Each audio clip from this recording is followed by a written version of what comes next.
우리가 너무 안일했었다. 한국은 엄청난 것을 숨기고 있었다. 최근 미국 백악관 회의에서 충격적인 자료가 보고되면서 미국 전역이 들썩이고 있습니다. 그리고 이는 다름 아닌 한국의 핵 문제와 관련이 있는데요. 그렇다면 한국의 핵 문제에 관해 대체 어떤 일이 있었던 것일까요? 안녕하세요. 저는 미국 백악관 국방전략회의실에서 근무하고 있는 프랭크라고 합니다. 백악관에서 일한다는 것은 상당히 명예로운 일이지만 백악관은 그러한 명예로운 만큼 업무량도 상당히 많아서 저는 늘 일에 치여 살곤 했는데요. 그런데 그렇게 바쁜 시간을 보내던 와중 최근에는 비상 상황이 터져서 하던 업무조차 전부 내팽개친 채 긴급회의를 소집하게 되었습니다. 그건 바로 미국 대선이 얼마 남지 않은 바 어디로 튈지 모르는 트럼프 대선 후보가 또다시 충격적인 발언으로 전 세계를 놀래켰기 때문이죠. 최근 트럼프 후보는 자신이 대통령이 된다면 한국의 핵무장부터 허용하겠다는 도발적인 공약을 내세웠고, 이는 그의 몇 개월 전 발언인 주한미군을 철수시키는 대신 한국의 핵개발을 허용하겠다는 주장과 일맥상통해서 트럼프의 한국 핵개발 허용에 대한 강력한 의지를 보여준다고 할 수 있었습니다. 그런데 더 충격적이었던 점은 트럼프의 한국 핵무장 발언 이후 그의 지지율은 급상승했고, 결국 해리스보다 열세였던 그의 지지율은 어느새 해리스 후보를 넘어섰다는 것입니다.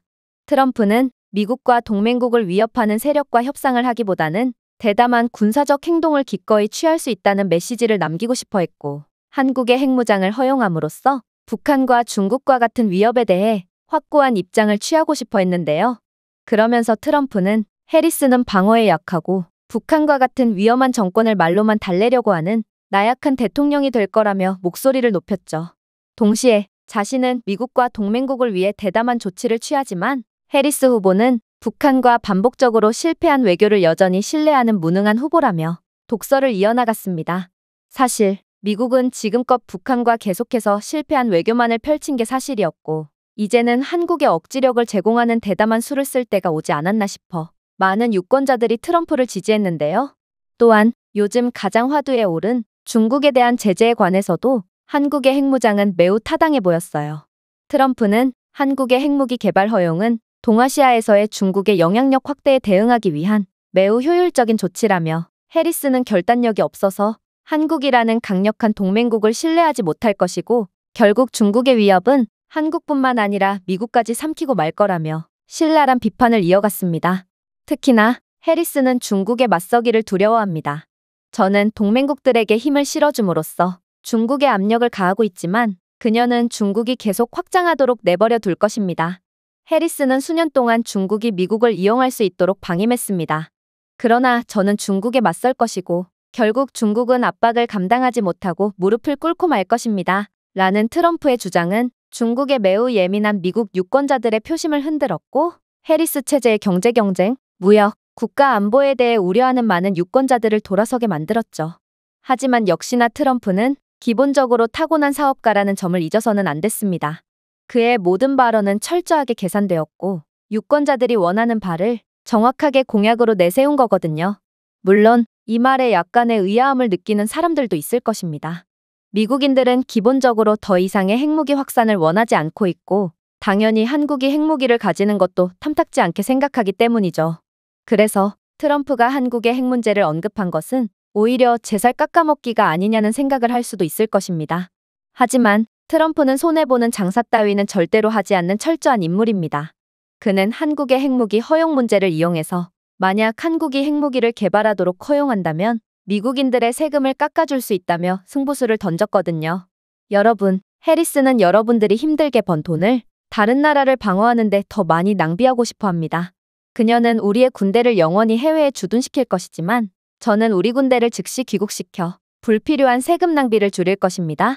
만약 한국이 핵무기를 개발한다면 이제 북한이나 중국 같은 깡패 국가들은 더 이상 한국을 압박할 수 없을 것이며 한국은 해당 지역 내에서 최고로 강력한 국가로 발돋움할 것입니다. 그리고 한국은 우리의 최후방국이기 때문에 미국은 이로 인한 상당한 수혜를 받을 수 있겠죠. 이것이 바로 한국이 자체 핵무기를 가져야 하는 이유입니다. 이건 정말 놀라운 묘수였습니다. 한국은 핵무기를 갖게 돼서 이득이고 미국 시민들은 한국 방위에 따른 세금을 아낄 수 있을 것이고 트럼프는 대통령이 될 수 있는, 그야말로 해리스 후보 말고는 모두가 이익을 챙길 수 있는 완벽한 전략이었죠.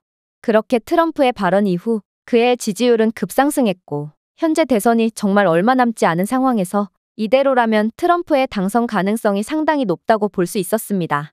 그리고 이대로 트럼프가 대통령이 된다면 한국의 핵무장은 기정사실화되는 거였으므로 미국 백악관과 국방부는 긴급회의를 소집해 한국이 핵무장을 하게 된다면 어떤 경우에 수가 생기는지에 대해 토론을 하게 된 것입니다. 일단 국방부가 먼저 선수를 쳤습니다. 국방부 관계자는 한국은 절대로 핵 개발을 해서는 안 된다며 못을 박았죠. 한국은 핵무기를 개발해선 안 됩니다. 한국이 핵무기를 개발한다고 해서 북한이나 중국으로부터의 즉각적인 안보 위협을 해결하지는 못하기 때문이죠. 생각해보세요. 핵무기 하나를 개발하는 데는 일반적으로 수년 또는 수십 년이 걸립니다. 또한 한국이 핵무기 개발에 착수하면 북한은 과연 가만히 기다리고만 있을 것 같나요? 북한 또한 더욱 위협적인 도발을 계속하며 세계의 평화를 위협할 것입니다. 그럴 바엔 차라리 미사일 방어 시스템을 강화하거나 미국의 해구산을 믿고 기다리는 편이 옳습니다. 그리고 저희 측은 한국이 높은 핵무기 개발 비용을 감당할 여력이 있는지도 의심스럽네요. 생각해보세요. 핵무기 개발에는 연구개발, 우라늄 농축 또는 플루토늄 재처리 시설, 안전한 저장시설 구축 및 유지 보수, 미사일이나 폭격기와 같은 운반 시스템의 배치 및 현대화 등의 비용이 소요됩니다. 그런데 과연 한국이 이러한 비용들을 감당할 수 있을까요? 미국의 경우 핵무기를 유지하는데 연간 약 350억 달러의 비용이 듭니다. 이미 재래식 군사력에 막대한 투자를 하고 있는 한국의 경우 핵 프로그램의 추가 재정 부담으로 인해 예산이 부담되어 다른 중요한 분야에서 자금이 유출될 수 있습니다. 그렇게 된다면 배보다 배꼽이 더 크게 되겠죠. 한국이 운 좋게 북한의 위협으로부터 벗어날 수 있다고 해도 심각한 경제적 타격으로 인해 곧 무너지고 말 것입니다. 국방부 관계자의 말은 분명 설득력이 있었습니다. 핵무기 개발은 아무나 할 수 있는 것이 아니며 그건 러시아만 봐도 알 수 있거든요. 러시아는 소련 시절부터 유명한 군사 강국이고 국방비에 비정상적인 예산을 쏟아붓는 국가거든요. 그러나 러시아는 경제력이 약한 국가로 자신들이 만든 핵무기를 유지하거나 다른 강력한 핵무기를 연구하는 데 필요한 예산이 턱없이 부족합니다. 그래서 러시아는 분명 핵무기 보유국이지만 러시아 국민들의 삶의 수준은 형편없는 게 현실이죠. 만약 한국이 무리해서 핵무기를 개발하다간 러시아처럼 되지 않으리라는 보장이 없었습니다. 그러나 백악관 대변인은 그저 픽 웃더니 이내 충격적인 주장을 해오기 시작하더라고요. 글쎄요, 저는 이렇게 되묻고 싶습니다. 만약 GDP가 1조 7천억 달러가 넘는 세계 10위 경제대국을 보고 핵무기를 개발할 경제력이 없다고 한다면 도대체 핵무기는 누가 개발할 수 있는 거죠? 한국의 경제 엔진은 첨단 기술, 중공업화, 지속적으로 경제성장을 달성해온 수출 주도형 모델의 조합에 의해 주도되고 있습니다. 삼성, 현대, LG, SK하이닉스와 같은 주력 기업이 매년 수천억 달러의 수익을 창출하고 있는 한국은 땀 한 방울 흘리지 않고 핵무기 연구부터 개발, 유지까지 전부 해낼 능력이 있습니다. 생각해보세요. 북한 같은 최빈국도 만들어내는 게 핵무기입니다. 물론 이들은 수십 년에 걸쳐 연구를 진행했고 북한 인민들의 삶의 수준은 말할 것도 없지만 한국은 그런 북한보다 100년은 앞서 있는 국가입니다. 따라서 수백억 달러로 추정되는 막대한 핵무기 개발 비용에도 불구하고 한국의 경제 규모는 재정 안정성을 크게 해치지 않으면서도 이러한 지출을 흡수할 수 있게 해줍니다.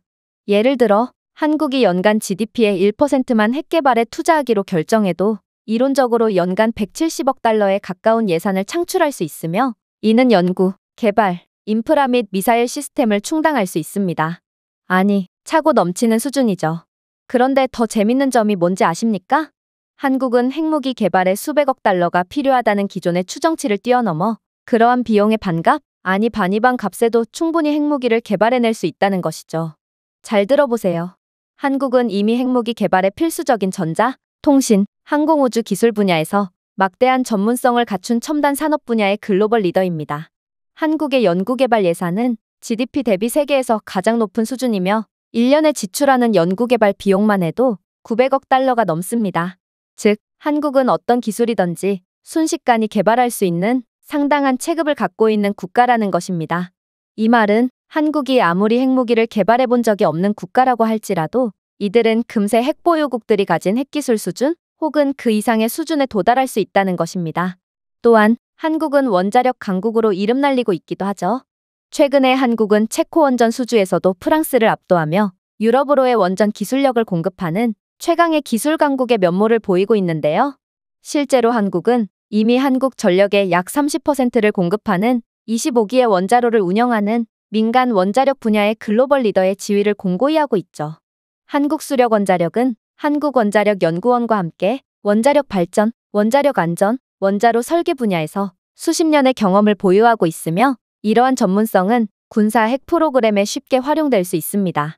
한국은 무기급 핵분열성 물질을 생산하는 데 필요한 핵심 기술인 우라늄 농축과 사용 후 연료 재처리에 대한 폭넓은 지식을 보유하고 있고 원자력 인프라에는 핵무기 생산에 필수적인 농축 우라늄과 플루토늄과 같은 핵분열성 물질을 처리할 수 있는 시설이 포함되어 있죠. 즉, 한국은 이미 핵무기를 신속하게 개발할 수 있는 기반과 기본적인 기술적 능력을 갖추고 있는 특수한 국가라는 것입니다. 한국이 가진 원자력 기술력이라면 원자력 에너지에 대한 깊은 전문성을 바탕으로 무기용 핵분열성 물질 생산으로 빠르게 전환할 수 있고 심지어 이들의 원자로와 연구시설 같은 기존의 원자력 인프라는 핵무기에 필요한 재료를 생산하는데 즉각적인 이점을 제공하죠. 현재 핵보유국이 아닌 국가들 중에 한국만큼의 강력한 원자력 기술력과 원자력 인프라를 가진 국가는 없다는 것을 고려해 볼 때 한국은 기존의 통계로만 해석할 수 없는 매우 특수한 국가라는 사실을 알아둬야 할 것입니다. 그러나 국방부 관계자는 여전히 회의적이었어요. 그러면서 속도보다 중요한 건 완성도라며 아무리 한국이 핵무기를 빠르게 만든다고 해도 그렇게 만들어진 핵무기는 매우 조악한 수준일 거라며 혀를 끌끌 찼죠. 하지만 백악관 대변인은 한치의 물러섬도 없었습니다. 그는 단호한 표정을 지으며 놀랄만한 답변을 이어나갔죠. 정확한 지적입니다. 한국은 분명 기존의 수년이나 수십 년이라는 시간이 걸리는 핵무기 개발 기간보다 훨씬 더 빠른 속도로 핵무기를 개발할 수 있지만 가장 중요한 건 성능이거든요. 사실 핵무기에도 엄연한 성능 차이가 존재하며 중국과 북한이 만든 핵무기와 미국산 핵무기의 수준은 엄청난 격차를 보입니다. 그렇다면 한국은 어떨까요? 사실 이 질문에 대한 답변은 매우 간단합니다. 그건 바로 한국의 반도체 기술력을 보면 답이 나와 있거든요. 한국은 삼성전자, SK하이닉스와 같은 기업이 혁신의 선두에 서 있는 반도체 산업의 글로벌 리더입니다. 이들 기업은 스마트폰부터 인공지능 시스템에 이르기까지 현대기술의 핵심 부품인 세계에서 가장 진보된 반도체 칩을 생산합니다. 반도체 기술은 특히 유도 시스템, 제어 전자장치, 핵탄두의 전반적인 소형화와 같은 분야에서 핵무기 개발에 중요한 역할을 합니다. 삼성은 군사 애플리케이션에 사용되는 것을 포함하여 디지털 시스템의 데이터 저장에 필수적인 메모리 칩을 생산하는 세계 최대 기업입니다. 그리고 이 칩은 고속 데이터 처리의 기본이며 첨단 방위 시스템, 미사일 유도 및 핵지휘 및 제어 인프라에 매우 중요하죠. 삼성의 메모리 칩은 핵 시스템의 정밀하고 안전한 작동에 필수적인 고효율, 속도 및 안정성으로 유명합니다. 예를 들어 고급 D램 칩은 대량의 데이터를 실시간으로 저장할 수 있으므로 미사일 시스템이 표적 정보, 궤적 수정 및 위협 평가를 신속하게 처리할 수 있게 합니다. 이러한 기술은 핵무기 프로그램에서 미사일 유도 시스템의 정밀도를 향상시키는데 쉽게 적용될 수 있겠죠.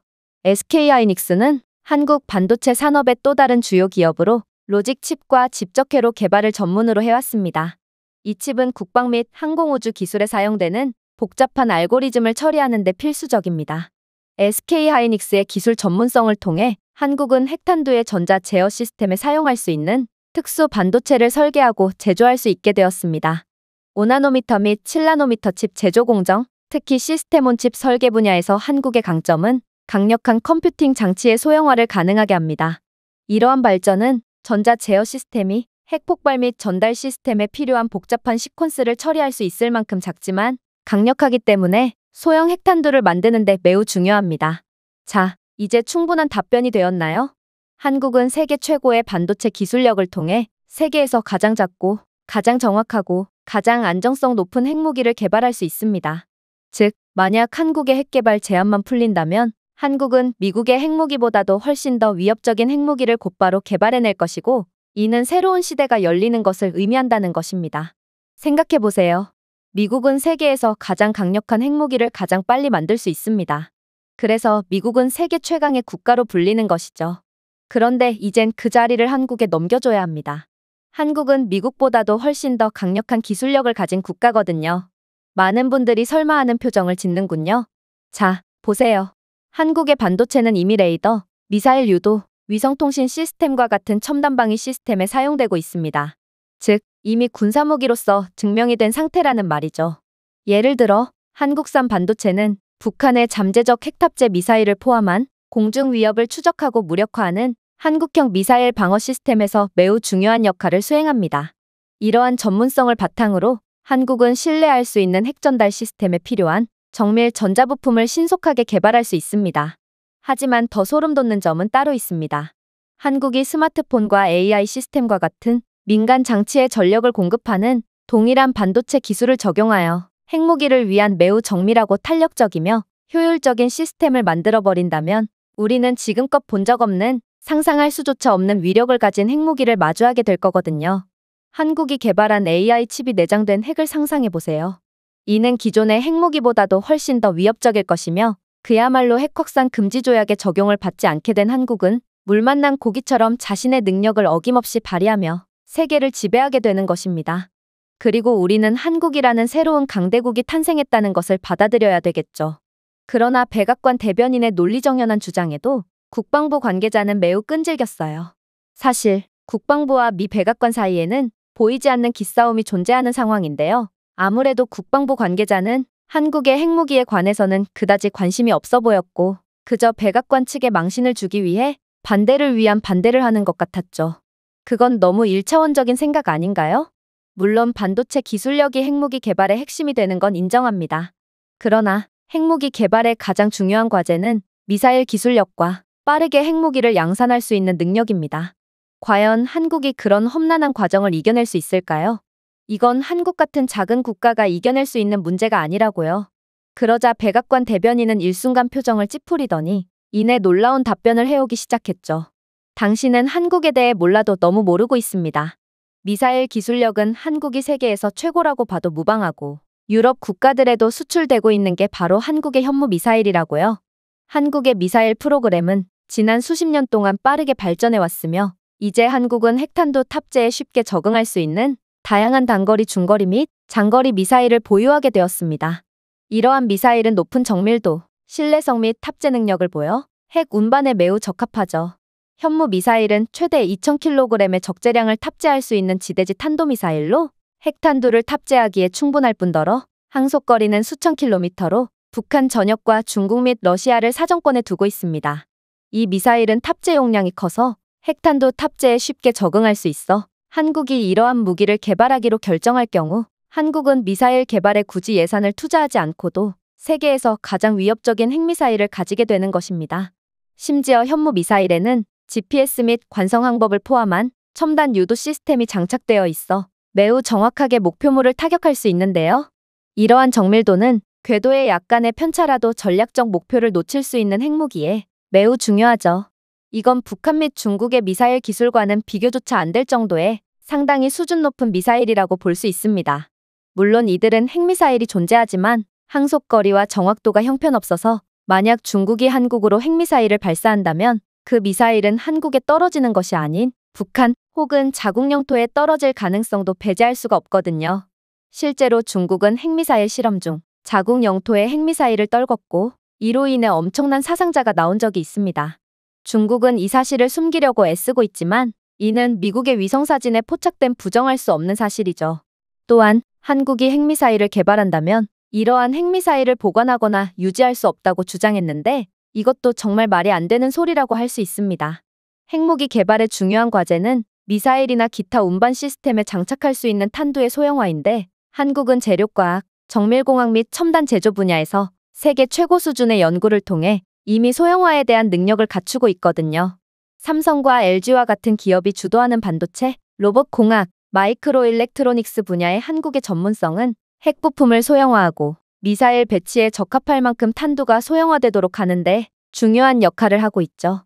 즉, 한국은 핵무기가 없음에도 첨단 소재 엔지니어링을 통해 기존 미사일 시스템에 장착할 수 있는 작고 신뢰할 수 있는 핵탄두를 신속하게 개발할 수 있고 이는 한국이 핵무기 보관 및 유지에 그다지 많은 비용을 투자할 필요가 없다는 것을 의미합니다. 중국의 경우 아직도 핵무기 소형화에 대한 기술을 개발해내지 못했는데 한국은 핵무기도 없음에도 핵보유국보다도 뛰어난 기술력을 가지고 있습니다. 이것만 봐도 한국은 규제 때문에 과소평가되고 있을 뿐이지 사실상 그 어떤 국가보다도 강력하고 두려운 국가라는 것입니다. 자, 이제 한국의 숨겨진 강력함을 이해하셨나요? 저희 정보부 요원이 분석한 자료에 따르면 한국은 원자력 발전소를 통해 배출된 상당량의 플루토늄과 우라늄이 존재하고 기존의 해결료 비축량과 우라늄 농축 또는 플루토늄 재처리 능력을 고려하고 한국의 강력한 경제력과 기술력을 고려한다면 한국은 한 달 안에 수천 발의 핵미사일을 동시에 생산해낼 수 있다고 판단됩니다. 이건 핵미사일 한 기를 개발하는데 10년 이상이 걸린다는 기존의 통계를 완전히 엎어버리는 말도 안 되는 속도라고 할 수 있고, 심지어 한국이 만들 핵무기의 상상을 초월하는 위력을 고려한다면 이건 역사에 남을 대사건이라고 볼 수 있죠. 만약 한국의 핵무기 개발이 허용된다면 한국은 그 즉시 중국과 북한이라는 잠재적인 적을 압도할 만한 강력한 억지력을 갖게 될 것이고, 이는 세계의 평화를 의미합니다.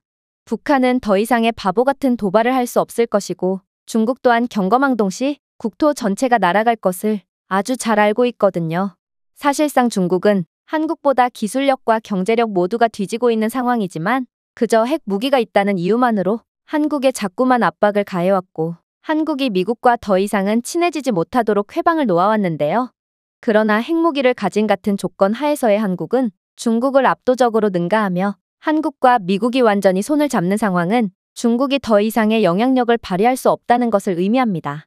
또한 한국은 지역 내에서도 상당한 영향력을 자랑하기에 중국의 잠재적인 대만 문제와 남중국해 문제까지 완벽하게 해결할 수 있겠죠. 그동안은 지역 내에 핵무기 보유국이 없어서 중국이 아나무인한 자세로 나왔지만 한국이라는 강대국이 핵무기까지 보유하게 된 상황이 닥친다면 중국은 한국의 눈치를 안 볼 수가 없게 되거든요. 그리고 그러한 영내의 수호자의 역할을 맡게 된 한국은 자연스레 글로벌 입지가 상승하며 더 많은 신뢰도와 이권을 가져오겠죠. 그야말로 한국은 제약 하나 풀어졌다는 이유로 자신이 가진 실력을 100% 발휘할 수 있게 되었고, 나라의 운명 자체가 바뀌게 된다는 것입니다. 물론 핵무기 보유국이 된 한국은 세계 최고의 강대국으로 발돋움하여 이젠 미국의 자리까지 위협할 수도 있다는 부작용이 있겠죠. 그래도 중국이라는 깡패 국가와는 달리 한국은 말이 통하는 선진국으로 한국과 미국은 선의의 경쟁을 펼치며 세계의 영향력을 과시하게 될 것입니다. 대변인의 말에 국방부 관계자는 할 말을 잃고 그저 고개를 푹 숙일 뿐이었어요. 그렇게 회의는 종료되었고 대부분이 한국의 핵무기 개발에 긍정적인 반응을 보였죠. 저는 한국이 강력한 국가라는 것은 진작에 알았지만 이 정도로 무시무시한 국가인 줄은 꿈에도 몰랐기에 한국의 숨겨진 저력에 식은땀까지 흘렸는데요. 한국은 대체 어느 틈에 이 정도로 강력한 국가로 발전한 건지 저는 한국의 강력함에 존경을 느낄 뿐이었습니다. 제가 준비해온 내용은 여기까지입니다. 끝까지 시청해주셔서 진심으로 감사드리며 여러분들의 구독과 좋아요, 알림 설정은 영상 제작에 큰 힘이 됩니다. 이상 세모튜브였습니다.